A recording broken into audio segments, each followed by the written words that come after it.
শতাংশ D. Group এ থেকে group D সরকারি কর্মীরা হাতে কত টাকা পাবেন বিস্তারিতভাবে একটু তথ্য জেনে নিন। তো চলতি মাসে মার্চ মাস থেকে কিন্তু 2009 থেকে 2019 সালে পর্যন্ত যাবতীয় ডিএগুলি কিন্তু প্রত্যেকটি সরকারি কর্মীরা পেয়ে যাবেন। তো এখানে আপনাদের অফিসিয়াল টুইটটাও দেখতে পাচ্ছেন, এখন কতটা পাবেন টাকাটা সেটা কিন্তু প্রত্যেকটা কর্মীদের প্রত্যেকটা আমি কিন্তু হিসাব করে দেখিয়ে দিচ্ছি। তো প্রথম কতটা কিস্তিতে কত টাকা পাবেন তো একটু ভালো করে দেখে নিন, আমি আপনাদের হিসাব করে দেখিয়ে দিচ্ছি। তো দেখেন 25% ডিএ যদি হিসাব অনুযায়ী কিন্তু রাজ্যের একজন গ্রুপ ডি কর্মী 1 থেকে 1.5 লক্ষ টাকা পর্যন্ত পাবেন। 25% ডি হিসাবে কিন্তু যদি গ্রুপ সি কর্মী হয় তাহলে 2 লক্ষ টাকা, বা যদি গ্রুপ এ কর্মী হয় তাহলে 3 লাখ থেকে 3.5 লক্ষ টাকা পর্যন্ত পাবেন।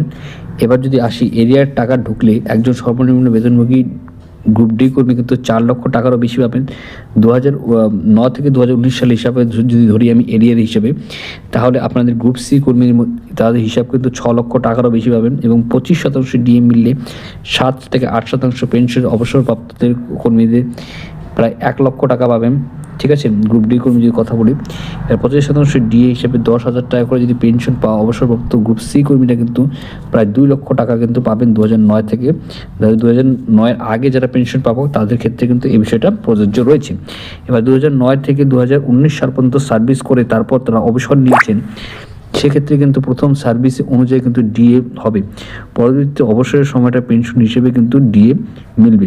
ঠিক কীভাবে মিলবে কর্মচারীদের অ্যাকাউন্টে তার কিন্তু প্রাথমিক রূপরেখা কিন্তু মুখ্যমন্ত্রী এই ঘোষণার মাধ্যমে কিন্তু দিয়েছেন। মার্চে কিন্তু থেকেই রোপা 2019-এ বকেয়া ডিএ প্রক্রিয়াটি শুরু হবে এবং রাজ্য অর্থ দপ্তর থেকে ইতিমধ্যে এই সংক্রান্ত বিজ্ঞপ্তিটি জারি করা হয়েছে।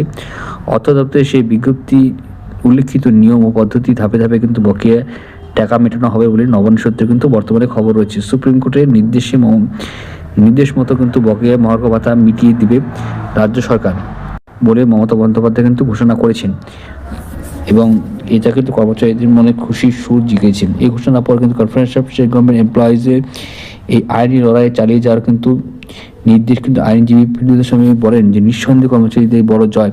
তবে রাজ্য প্রশাসনের এই ক্ষেত্রে নিয়ে বিজ্ঞপ্তি জারি না করা পর্যন্ত কিন্তু বোঝা যাচ্ছে না যে কী পদ্ধতিতে ডিএ মেটাবে। তবে রাজ্যের মুখ্যমন্ত্রী ঘোষণা করেছে এটা কর্মচারীদের লড়াইয়ের বড় জয় বলে মনে করেছেন তিনি। তাছাড়া হচ্ছে আজকে ভালো রয়েছে। তো জয় হিন্দ, বন্দে মাতরম। ধন্যবাদ এই ভিডিও দেখার জন্য।